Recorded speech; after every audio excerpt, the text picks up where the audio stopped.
వివాదాస్పద 130వ రాజ్యాంగ సవరణ బిల్లుపై జేపీసీ సమావేశం జరిగింది. పార్లమెంట్ ఎనెక్స్ లో బీజేపీ ఎంపీ అపరాజిత సారంగి నేతృత్వంలో సంయుక్త పార్లమెంటరీ కమిటీ సమావేశం జరిగింది. పార్లమెంటుకి జేపీసీ నివేదికను సమర్పించడానికి మరికొంత సమయం తీసుకోవాలని తెలిపింది. 30 రోజుల పాటు జైల్లో ఉండి బెయిల్ రాని ప్రజాప్రతినిధులు ఆటోమేటిక్ గా పదవులు కోల్పోయేలాగా బిల్లు తీసుకొచ్చింది కేంద్రం. ఇదే అంశంపై పూర్తి సమాచారం ఢిల్లీ నుంచి మా ప్రతినిధి రాజు అందిస్తారు ఫోన్ లైన్ లో. రాజు, నళని, రానున్నటువంటి పార్లమెంట్ సమావేశాల్లో కీలక బిల్లులను తీసుకొచ్చేందుకు కేంద్ర ప్రభుత్వం కసరత్తు చేసినటువంటి పరిస్థితి కనిపిస్తుంది.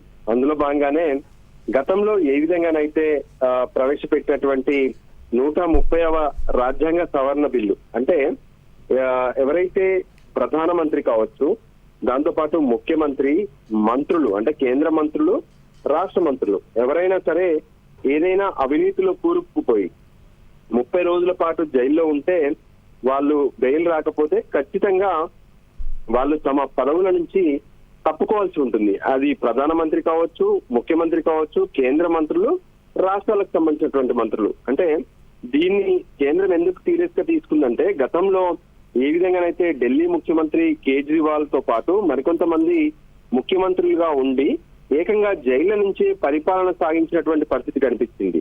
సో వాటి నేపథ్యంలో ఇటువంటి కీలక నిర్ణయాలు తీసుకోవాల్సినటువంటి అవసరం ఉందని చెప్పి కేంద్రం భావించింది. అందుకోసమే ఈ బిల్లును తీసుకొచ్చినప్పుడు ప్రతిపక్షాలు పూర్తి స్థాయిలో ఆమోదించే పరిస్థితి లేకపోవడంతో జాయింట్ పార్లమెంటరీ కమిటీని కూడా ఏ విధంగానైతే బీజేపీ ఎంపీ అపరాజిత సారంగి నేతృత్వంలో ప్రత్యేకంగా ఏర్పాటు చేశారు. సో ఈ రోజు ఈ కమిటీ సమావేశం జరిగింది. కమిటీ సమావేశంలో ప్రత్యేకంగా ఏ విధంగానైతే ఈ ఒకవైపు అంటే ప్రజాప్రతినిధులుగా ఉండడమే కాకుండా కీలకమైనటువంటి పదవుల్లో ఉండి వాళ్ళు ఒకవైపు వాళ్ళకి సంబంధించినటువంటి అవినీతి నేపథ్యంలో జైల్లో ఉన్నటువంటి పరిస్థితుల్లో కూడా వాళ్ళను కొనసాగించొద్దని చెప్పి బీజేపీ స్పష్టం చేసినటువంటి పరిస్థితి కనిపించింది. అందులో ఉన్నటువంటి కొంతమంది అపోజిషన్ లీడర్స్ ఎవరైతే ఉన్నారో వాళ్ళు మాత్రం ఈ విషయాన్ని వ్యతిరేకిస్తూ వాళ్ళు దానికి మద్దతు ఇవ్వనటువంటి పరిస్థితి కనిపించింది. దాంతో కొంత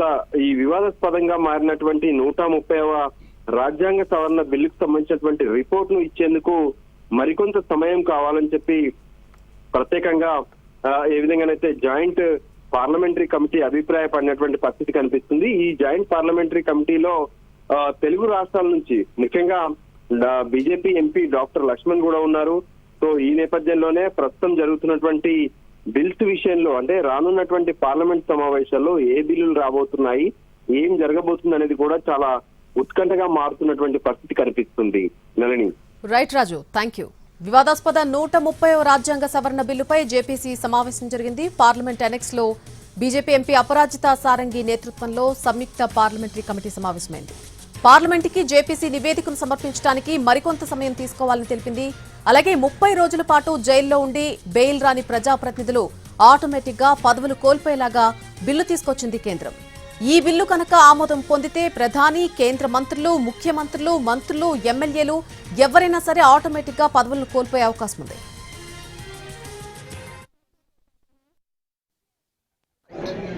And then thereafter the first meeting of the JPC had taken place on 4th of December 2025.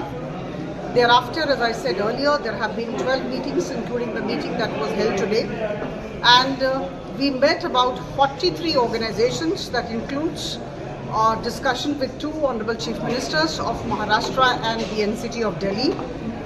We also went on tour to 3 states.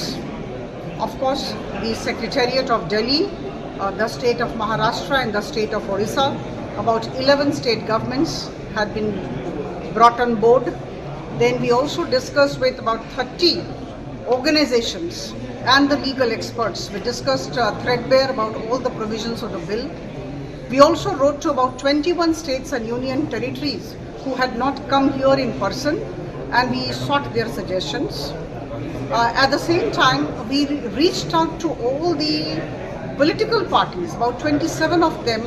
Some of them had not come to the committee, decided not to come to the committee. They had declined not to be part of the committee.